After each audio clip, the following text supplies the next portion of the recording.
jumped up and ran to her and to Tom Stevens as they came into the hallway.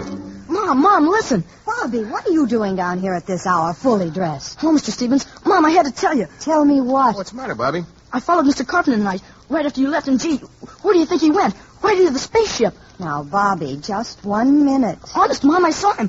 They got a shed built around the spaceship so nobody can get to it. But Mr. Carpenter flashed a signal to that Iron Man up there, and what do you think? Bobby, have you been dreaming again? Well, sure. No, Mom, honest, I haven't. I promise you, I saw it. Where did you see all of this? Well, I'm telling you, on the lawn down at the mall. In that place where the soldiers are all out in front. Uh-huh. And where were the soldiers all this time? Well, that robot fella grabbed him and knocked him out. Oh, Bobby. Yeah, and then Mr. Carpenter walked into the shed, and the spaceship opened up, and he walked right inside, and it closed again. Gee, I like Mr. Carpenter, but I'm scared, Mom. Oh, darling, it was just a bad dream. We'll prove it to you. Tom, will you see if Mr. Carpenter's still up? Ask him to come down here a minute.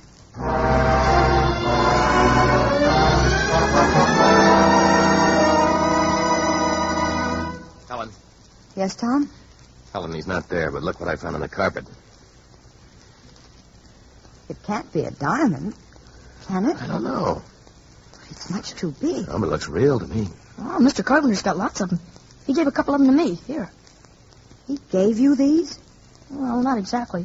I gave him $2. I don't know, but this whole thing, it just doesn't make sense. Look, Helen, do you think it's all right for you to stay here? There's a strong lock on my door. And Bobby's going to sleep in my room tonight. Okay. Upstairs, nightmare boy. It wasn't a nightmare. Bobby. Yeah, Mom? Bobby, your shoes are soaking wet. Yeah. Grass on the mall was kind of wet. Good night, all. Oh, Tom. I wonder.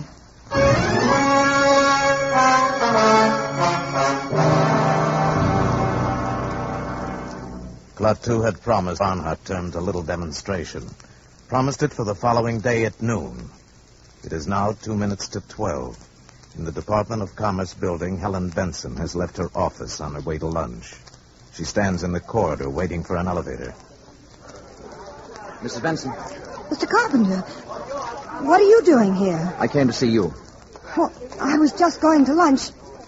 What is it? I saw Bobby this morning before he went to school. Yes? I want to know what he told you. Oh, Bobby has such an active imagination. Did you believe what he told you? Really, Mr. Carpenter, this is where I work, and I only have a short time for lunch today. If you'll excuse me... I'll go down with you. If you like. The service elevator's open. You'll have to press the button, Mr. Carpenter. Oh, yes.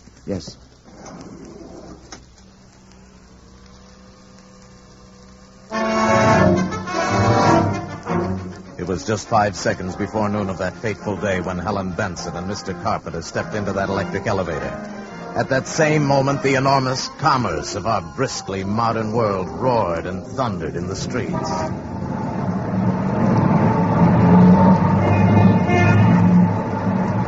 Five seconds to noon. 4 seconds. 3 seconds. 2 seconds. 1. 0.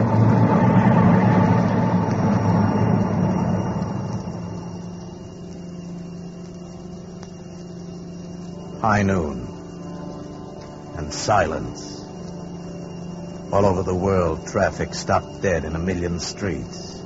Here and there, a horse-drawn vehicle clopped its melancholy way among the motionless motors. Bicycles moved before awe and the common desolation made the riders stop of their own free will. Electric clocks stopped on the dot of noon. All across the powered world, the machines stood still. Toasters failed to pop and battle fleets on maneuvers drifted aimlessly on their dead propellers. Joe Smith's milkshake didn't spin, and the humming turbines deep in Hoover Dam didn't produce current. Mrs. Housewife's washer stopped in the middle of its cycle, and electric lights went out all over the world. At a conference table in Washington, a hasty council of the armed services was held. As far as we can tell, gentlemen, all electric power has been cut off all over, with few exceptions. And even these exceptions are remarkable. Hospitals, planes in flight, that sort of thing. I wish I could be more specific, but all communications are out. I can tell you that we are preparing to declare a state of national emergency, but before we start discussing plans, I want a report from Colonel Ryder. All I can report, General, is that the robot at the spaceship was discovered to have moved last night. It knocked unconscious the 2 soldiers guarding the entrance to the shed the Army engineers had built around the spaceship, indicating that someone, presumably the spaceman, had wanted to get into the ship for one reason or another. In all likelihood, the signal for this demonstration of his planet's power. Go on, Colonel. Well, that's all, sir. Well, gentlemen, until now, we've agreed on the desirability of capturing this man alive. We can no longer afford to be soft in this matter. We will get him alive if possible, but we must get him. Is that clear, gentlemen? Dead or alive? Get him.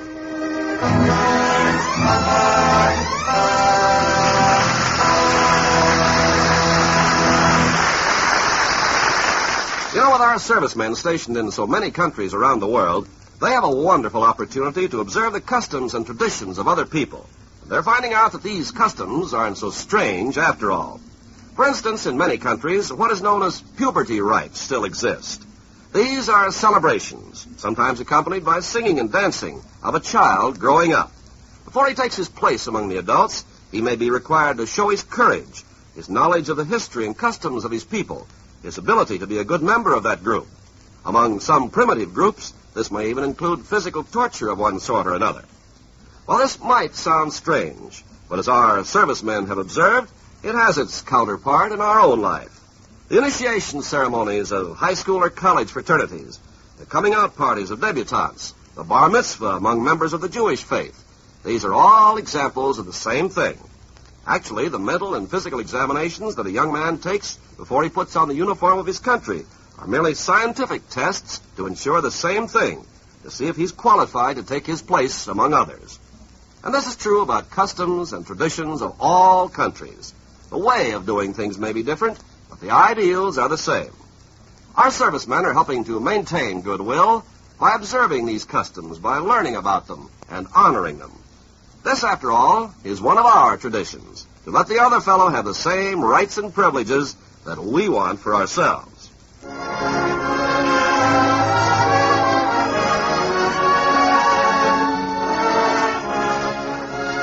We pause now for station identification.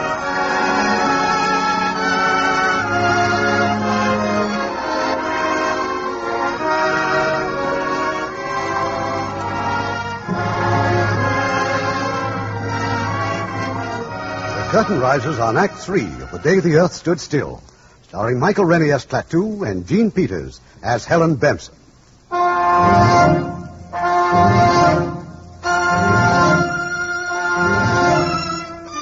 All over the world, electric power has been neutralized on the stroke of noon as a token of the spaceman's power and as a warning to the Earth.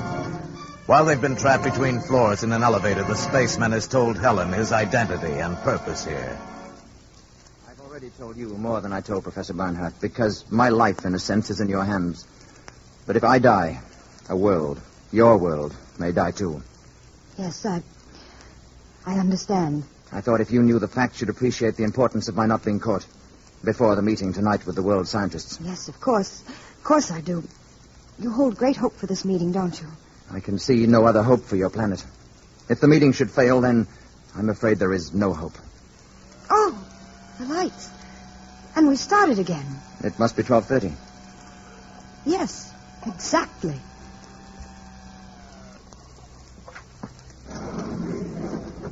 Where are you going now? Back to the boarding house.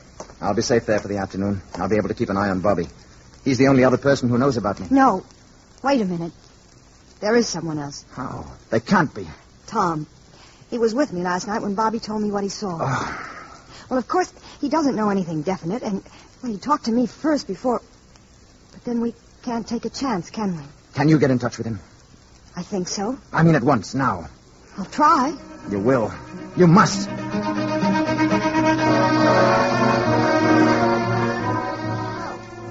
Hello.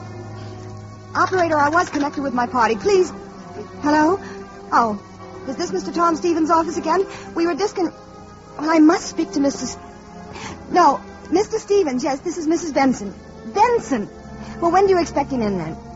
Well, will you tell him I called, and please, not to leave his office. I'm coming down to see him. Yes, it's very important. To you, too.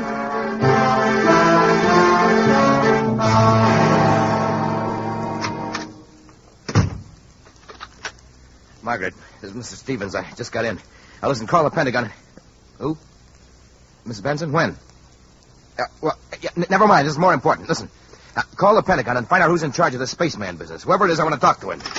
Tom. Call me back right away and don't take any other calls. Brush them off fast. Tom, I've been trying to get you all afternoon. I've got some pretty terrific news about your good friend, Mr. Carpenter. What about him? He's the man from the spaceship.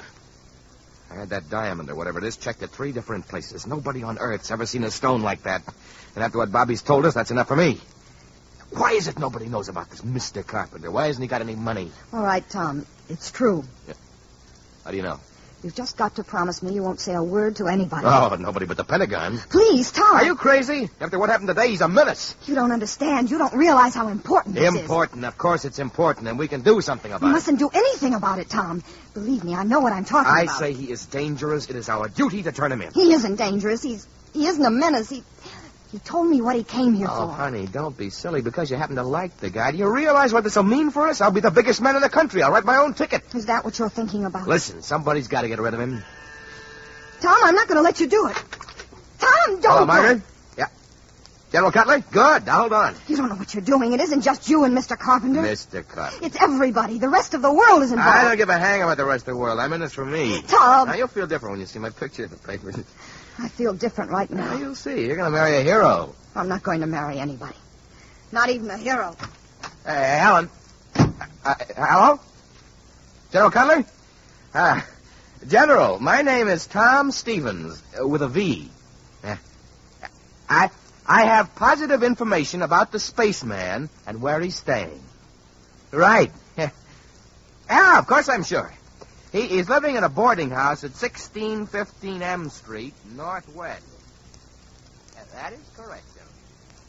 Yes, I have all of it now, Mr. Stevenson. Thank you very much indeed. I want to talk to you further, but I haven't time now. We want to act on this. Yes, sir. Have Colonel Ryder deploy all Zone 5 units according to Plan B immediately. Investigate 1615 M Street Northwest for presence of spaceman. Repeat.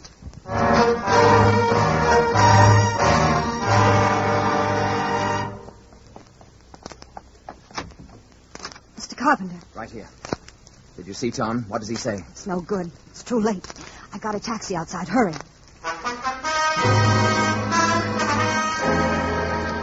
Attention Zone 5. Attention Zone 5. Man and woman observed entering taxi at 1615 M Street Northwest. Man is probably Klaatu, alias Carpenter. Establish roadblocks according to Plan Baker and maintain station. Remain on radio alert until further orders. I don't know. I think we may have been seen getting into the taxi. Where can you go? I'm sure Barnhart can arrange to hide me until the meeting tonight. Where's it going to be? At the ship. Now look there. Army cars. Full troops in full gear. The alarm is out all right. It's only a few more blocks to Professor Barnhart's. I'm worried about Gort. I'm afraid of what he might do if anything should happen to me. Gort? But he's a robot. He's a product of centuries of refinement. But what could he do without you? There's no limit to what he could do. He could destroy the Earth. And the city is swarming with patrol cars, hunting you. How can we tell them? They won't listen. You must listen. If anything happens to me, you must go to Gort. You must give him this message. Klaatu, Barada, Nikto. Gort. Klaatu, Barada, Nikto. Say it. Gort. Klaatu, Barada, Nikto. Gort. Klaatu, Barada, Nikto. Klaatu, Barada, Nikto. Remember those words. Klaatu, Barada, Nikto.